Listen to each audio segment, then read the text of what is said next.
Gets hold of it on this occasion. Does it have the distance? Fielder lining up. Fahim আশরাফের bowling ত্রোপে রাইডার্সকে মাত্র 102 রানের target দিয়েছে রংপুর রাইডার্স। চট্টগ্রাম ব্যাট করতে নেমে শুরুতেই সমস্যায় পড়ে। ফাহিমের বোলিং এতটাই শক্তিশালী ছিল যে ব্যাটসম্যানরা কোনোভাবেই তা মোকাবেলা করতে পারছিল না। মাত্র 3.5 ওভারে তিনি তুলে নেন গুরুত্বপূর্ণ 5টি উইকেট।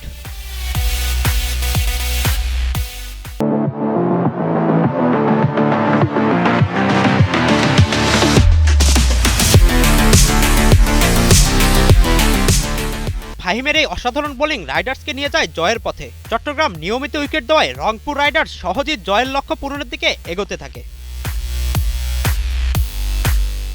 রংপুর মাত্র 15 ওভারে 3টি উইকেট হারিয়ে 107 রান সংগ্রহ করে। লিটন দাস 47 এবং দাউদ মালান 45 রান করেন। তবে এই জয় সম্ভব হয়েছে ফাহিমের বোলিং অবদানে।